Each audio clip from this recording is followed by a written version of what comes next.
말씀을 지키고 다음 세대를 전하라. 이 귀한 말씀으로 우리 중고 청년부를 위해서 늘 애쓰고 수고하시는 우리 박은준 전사님 나오실 때 우리 힘내라고 우리 박수로 한번 격려하겠습니다.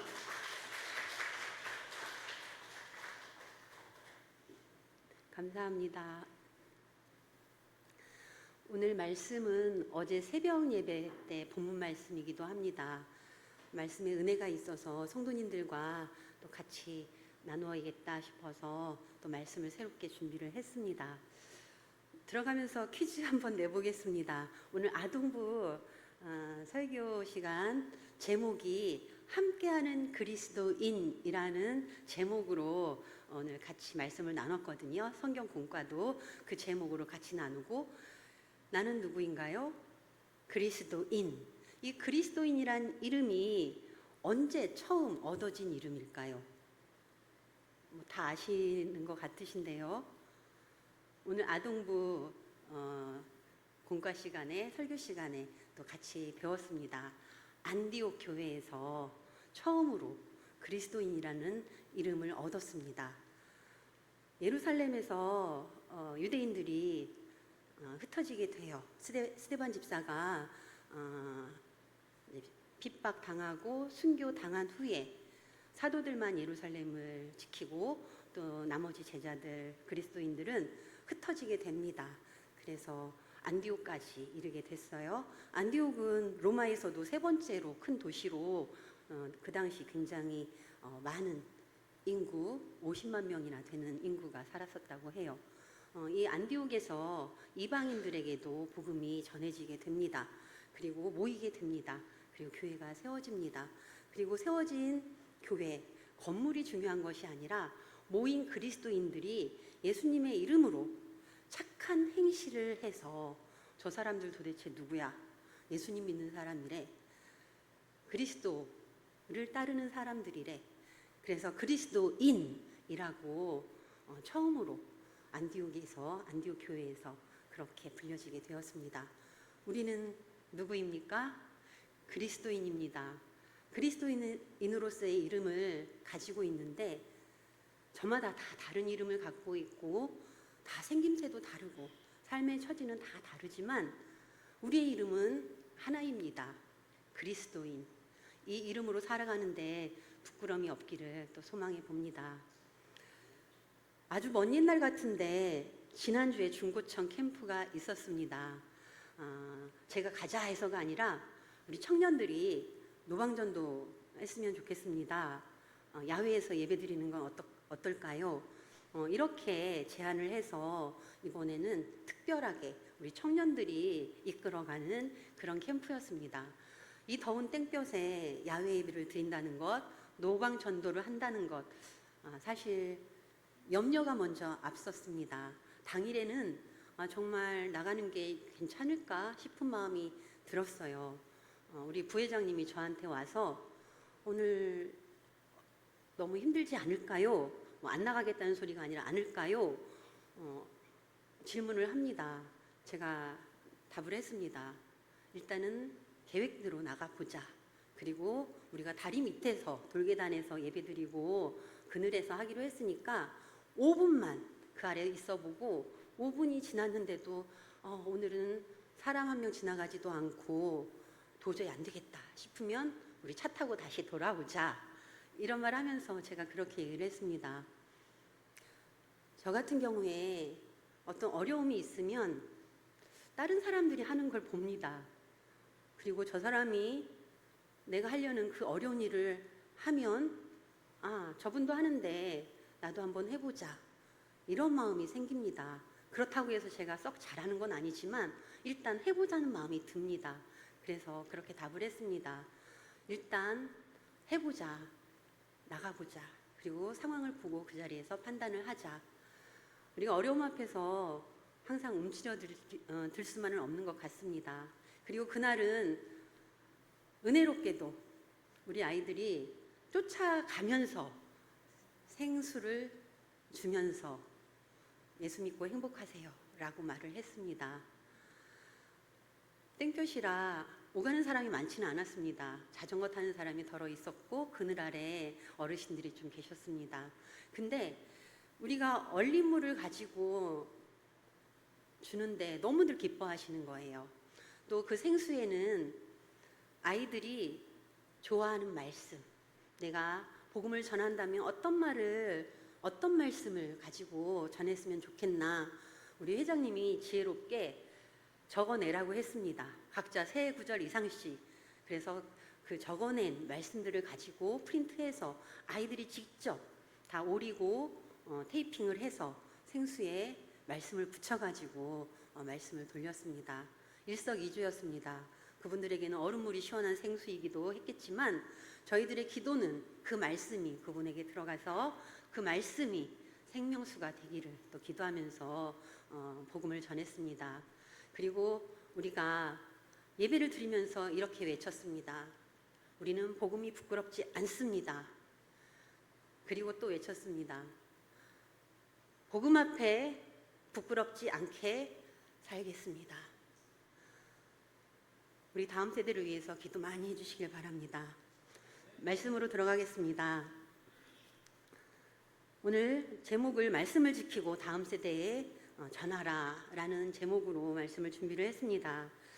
오늘 우리가 살아가는 시대는 지식과 정보가 넘치는 시대입니다. 저도 휴대폰 하나를 가지고 산티아고를 다녀올 정도로 휴대폰 하나만 있으면 일상의 모든 정보도 얻을 수 있고 생활하는데 불편이 없습니다. 손안에 작은 기기 하나만 있어도 궁금한 것을 즉각 찾아볼 수도 있고 수많은 사람과 생각과 주장을 하며 소통할 수 있습니다. 그러나 정보가 많아진다고 해서 사람이 반드시 지혜로워지는 건 아닌 것 같습니다. 오히려 무엇을 믿고 어떤 기준으로 살아야 할지 몰라 혼란스러워할 때가 있습니다. 우리 성경이 말씀하는 지혜는 단순히 많이 아는 그런 능력을 말하는 것이 아닙니다. 하나님을 경외하며 하나님의 말씀을 따라 사는 것, 이것이 지혜입니다. 성경이 그렇게 우리에게 말씀해주고 있습니다. 오늘 본문에서 모세는 약속의 땅을 앞둔 이스라엘 백성에게 가장 중요한 것을 가르치고 있습니다. 그것은 하나님의 규례와 법도를 듣고 준행하라 하는 것이었습니다. 그리고 이 말씀을 자기들만 지키는 데 그치지 말고 자녀와 손자에게까지 가르쳐서 전수하라는 그런 말씀이었습니다. 오늘 말씀을 통해서 우리도 3가지를 함께 살펴보고자 합니다. 첫째로, 말씀을 지키는 것이 참된 지혜입니다. 둘째로, 하나님의 말씀은 가감없이 지켜야 합니다. 또 셋째로, 말씀을 다음 세대에게 전수해야 합니다. 이 3가지를 함께 살펴보고자 합니다. 첫째로, 말씀을 지키는 것이 참된 지혜입니다 라고 했습니다. 오늘 본문 1절 말씀을 보면 모세가 이렇게 선포를 합니다. 이스라엘아, 이제 내가 너희에게 가르치는 규례와 법도를 듣고 준행하라. 그리하면 너희가 살 것이요 너희의 조상의 하나님 여호와께서 너희에게 주시는 땅에 들어가서 그것을 얻게 되리라. 이스라엘 백성은 이제 광야에서 생활을 마치고 가나안 땅으로 들어가기 일보 직전입니다. 그들에게는 기대도 있었겠습니다.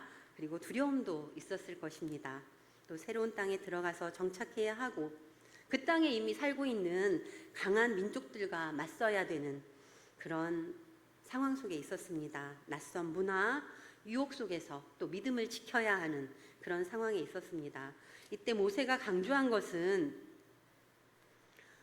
군사 전략이 아니었습니다. 또 경제력도 아니었습니다. 모세는 하나님의 규례와 법도를 듣고 준행하라. 하나님의 규례와 법도를 듣고 준행하라. 이것이 살 길이라고 가르쳤습니다. 하나님의 말씀 안에 생명이 있기 때문에 이렇게 모세는 가르친 것입니다. 말씀을 지키는 길이 하나님께서 주시는 땅에서 살아가는 생명의 길이기 때문입니다. 하나님 없는 성공은 오래가지 못합니다. 또 말씀을 떠난 성공과 풍요, 이런 말씀을 떠난 성공과 풍요, 이런 것들은 결국 사람을 교만하게 만들고 공동체를 무너뜨리기도 합니다. 그렇지만 하나님의 말씀을 붙드는 사람은 흔들리는 세상 속에서도 삶의 방향을 잃지 않습니다. 6절 말씀을 보겠습니다. 6절 말씀을 보면 말씀을 지키는 삶을 가리켜서 너희의 지혜요, 너희의 지식이라고 말씀합니다. 세상은 지혜를 어떤 능력이나 학력, 재산, 경험 이런 것들에서 찾습니다. 물론 이런 것들도 필요하기도 합니다. 하지만 성경이 말하는, 말씀이 말하는 가장 깊은 지혜는 하나님을 알고 하나님 뜻에 순종하는 것입니다.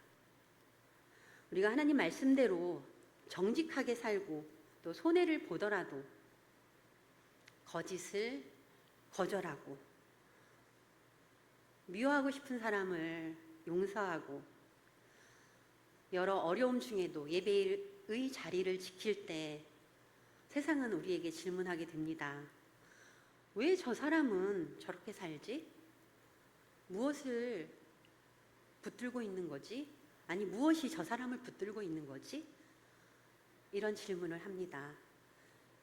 그럴 때 우리의 삶은 말없는 복음이 되는 것입니다. 우리 자녀들이 우리를 보고 무엇을 배우겠습니까? 세상에서 성공하는 법, 또 남보다 앞서는 방법, 이런 것만 배우겠습니까? 아니면 하나님을 믿고 말씀대로 살아가는 것이 가장 지혜로운 길이라는 것을 배우겠습니까? 우리는 자녀에게 좋은 교육, 좋은 환경을 제공하고 싶어 합니다. 이건 정말 귀한 일입니다. 그러나 그보다 더 중요한 것은 우리 자녀들이 하나님을 경외하는 지혜를 배우도록 하는 것입니다. 세상의 지식은 시대에 따라서 바뀔 수도 있습니다. 하지만 하나님의 지혜, 하나님을 경외하는 지혜는 우리 인생을 바르게 세우는, 변하지 않는 그런 토대가 됩니다. 둘째, 하나님의 말씀은 가감 없이 지켜야 합니다 라고 말씀드렸습니다.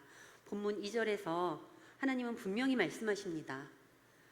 내가 너희에게 명령하는 말을 너희는 가감하지 말고 내가 너희에게 내리는 너희의 하나님 여호와의 명령을 지키라. 가감하지 말라.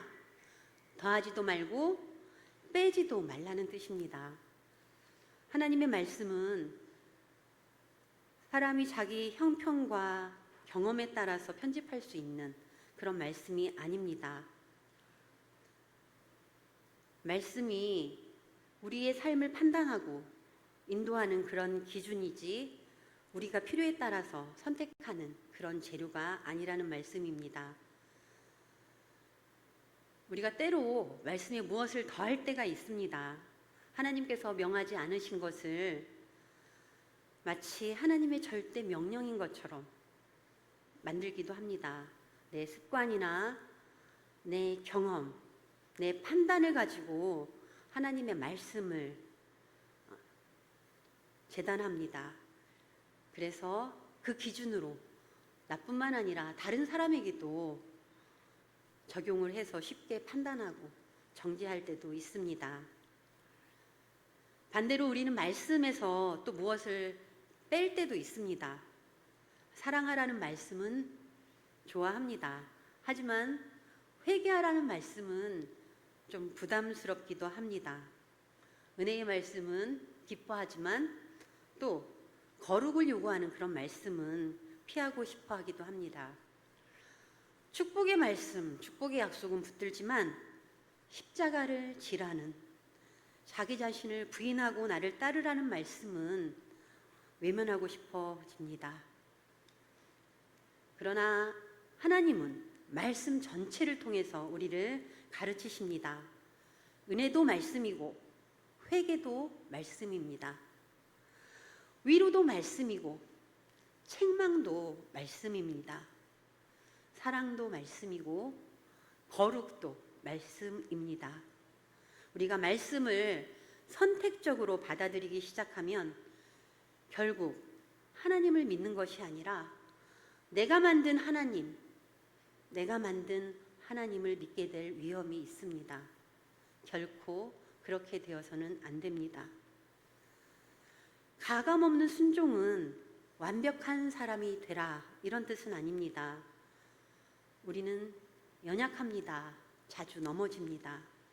때로는 말씀을 알면서도 순종하지 못할 때가 있습니다. 그렇지만 믿음의 사람은 넘어졌을 때 말씀의 기준을 낮추지 않습니다. 이 정도면 괜찮지 라고 합리화하지 않습니다. 말씀 앞으로 돌아와서 나의 연약함, 나의 부족함을 고백하고 내 죄를 인정하고 하나님의 은혜를 구하며 다시 순종의 자리로 나아갑니다. 다윗이 그랬습니다. 다윗은 큰 죄를 범했지만 하나님의 말씀에 책망을 받았을 때 변명하지 않았습니다.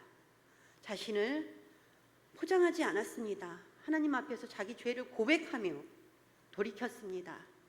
이것이 중요합니다. 이것이 말씀을 가감없이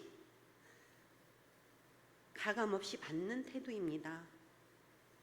혹시 우리 안에도 빼고 싶은 말씀이 있습니까? 내 삶의 방식과 충돌하기 때문에 외면하고 싶은 말씀은 없습니까?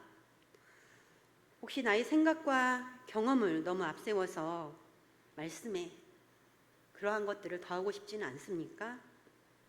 오늘 주님 앞에서 우리 자신을 돌아보기를 바랍니다. 말씀을 판단하는 자리에 서지 말고 말씀의 판단을 받는 그런 우리가 되기를 원합니다. 말씀을 내 삶에 맞추려고 하지 말고 내 삶이 말씀에 맞추어져야 합니다. 세 번째로 말씀을 다음 세대에게 전수해야 합니다 라고 말씀드렸습니다. 말씀을 삶으로 전수해야 합니다. 오늘 본문 9절은 이렇게 말씀합니다. 오직 너는 스스로 삼가며 내 마음을 힘써 지키라. 두렵건대 내가 그 목도한 일을 잊어버릴까 하노라. 또 그것들이 내 마음에서 떠날까 하노라. 너는 그 일들을 내 아들들과 손자들에게 내 손자들에게 알게 하라. 모세는 이스라엘 백성들에게 너 자신을 지키라 먼저 이렇게 말합니다. 그리고 이어서 내 아들들과 내 손자에게 알게 하라 이렇게 명령합니다. 여기서 매우 중요한 순서가 있습니다. 먼저 내 자신이 말씀을 기억하고 지켜야 합니다. 그 다음에 자녀에게 말씀을 가르칠 수 있습니다. 다음 세대 신앙교육은 말로만 되는 일이 아닙니다. 물론 성경을 가르쳐야 합니다. 기도도 가르쳐야 합니다. 예배의 중요성도 알려줘야 합니다. 그러나 자녀는 부모와 그리고 우리 어른들의 삶을 통해서 더 많은 것을 배웁니다. 부모가 입으로는 예배가 중요하다라고 말하면서 예배를 가볍게 여긴다면 우리의 자녀가 무엇을 배우겠습니까? 또 어른들이 정직해야 한다라고 말하면서 작은 이익 앞에서 거짓과 편법을 선택한다면 우리 다음 세대는 어떤 신앙을 본받겠습니까?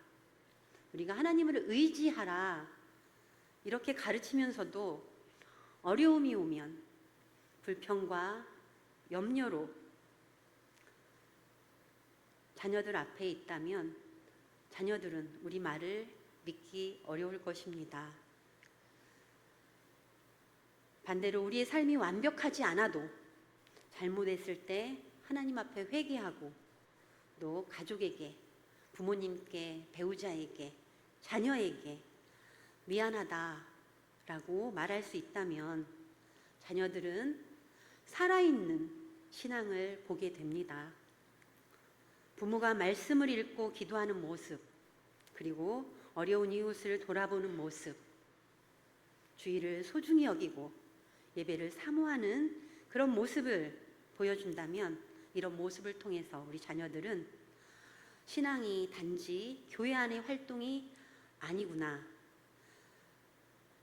삶 전체를 이끄는 그런 힘이구나. 알게 될 것입니다. 배우게 될 것입니다. 우리 삶을 통해 자녀들에게 신앙을 전수하는 우리가 되기를 원합니다. 10절에서 하나님은 호렙산 사건을 기억하게 하십니다. 하나님께서 백성을 산 아래에 모으신 목적은 분명했습니다. 이렇게 말씀하십니다. 그들로 내 말을 듣게 하여 그들이 세상에 사는 날 동안 나 경외함을 배우게 하며 그 자녀에게 가르치게 하려 함이라. 하나님께서 원하신 것은 단순히 율법의 조항을 알게 하는 것, 이것이 아니었습니다. 하나님을 경외하는 백성을 원하셨습니다. 그리고 하나님을 경외하는 것을 자녀에게 가르치는 공동체를 원하셨습니다. 하나님을 경외한다는 것은 막연히 하나님을 두려워한다라는 그런 뜻이 아닙니다. 하나님을 가장 높이고 귀하게 여기는 것, 이것이 경외입니다. 하나님의 말씀을 가볍게 여기지 않는 것, 하나님 앞에서 겸손히 살아가는 것, 사랑과 순종으로 하나님께 반응하며 살아가는 것, 이것이 경외입니다. 우리 교회가 다음 세대에게 전해야 할 가장 중요한 유산은 이 교회의 건물도 또 교회의 제도도 재산도 아닙니다. 하나님을 경외하는 믿음, 하나님을 경외하는 믿음입니다. 말씀을 사랑하는 마음입니다. 예배를 생명처럼 여기는 그런 삶의 태도입니다. 무엇보다 복음을 부끄러워하지 않는 그런 삶의 태도입니다. 세상 속에서 그리스도인답게 용기 있게 거룩하게 살아가는 그런 삶을 우리 자녀들에게 가르쳐 주기를, 물려주기를 원합니다.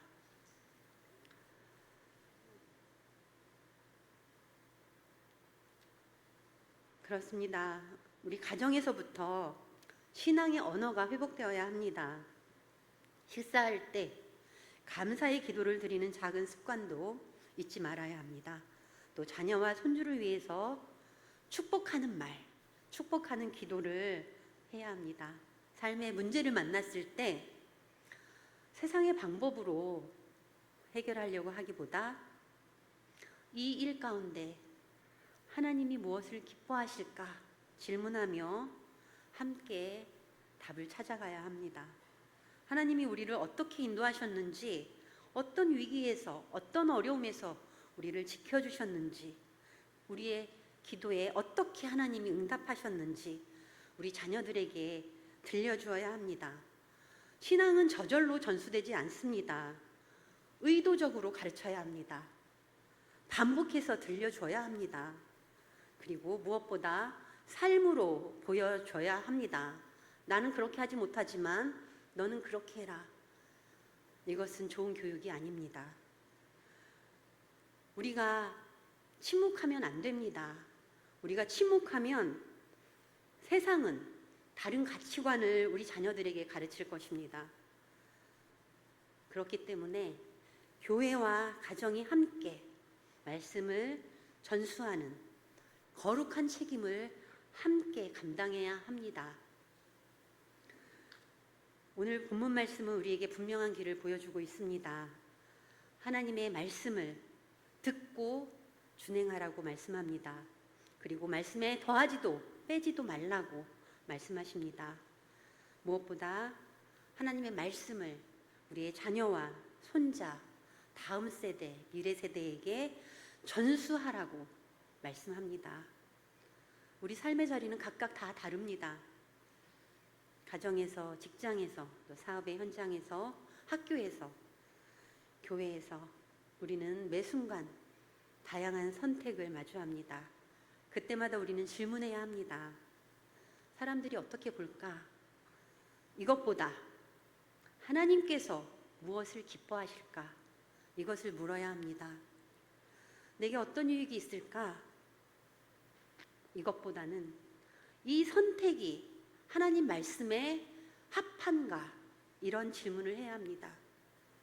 내 자녀가 세상에서 잘 될까? 이런 물음보다는 내 자녀가 하나님의 사람으로 하나님을 경외하며 믿음으로 잘 자랄까? 이것을 위해 기도해야 합니다. 말씀을 지키는 길이 쉽지만은 않습니다. 때로는 손해보는 일처럼 느껴질 때가 있습니다. 외로운 길처럼 느껴질 때도 있습니다. 세상이 그렇지 않기 때문입니다. 그러나 하나님은 말씀을 지키는 백성에게 생명의 길을 열어주십니다. 하나님은 말씀을 따라 걷는 가정과 교회 공동체를 통해서 다음 세대를 일으키십니다. 우리는 믿음의 공동체, 사랑의 공동체, 대은교회 공동체를 통해서 우리에게 맡겨주신 우리의 다음 세대를 말씀으로, 사랑으로 세워갈 의무가 있습니다. 오늘 예배를 마치고 각자 삶의 현장으로 돌아가실 것입니다. 그때 말씀을 가감없이 붙드는 우리 모두가 되기를 소망합니다. 우리의 말과 행동이 그리고 우리의 선택과 관계 속에서 하나님을 경외하기를 바랍니다. 그리고 우리의 자녀와 다음 세대가 우리를 통해서, 다른 누구도 아닌 우리를 통해서 하나님을 믿는 삶이 가장 지혜롭고 복된 삶이구나, 이런 고백을 하기를 원합니다. 말씀을 지키는 우리를 통해서, 저와 성도님들을 통해서 우리 삶의 자리가 다시 회복되기를 원합니다. 우리 가정이 살아나고 우리 교회가 든든히 세워져 가며 우리 다음 세대가 믿음 위에서 굳게 세워져 가기를 소망합니다. 기도하시겠습니다. 사랑의 하나님,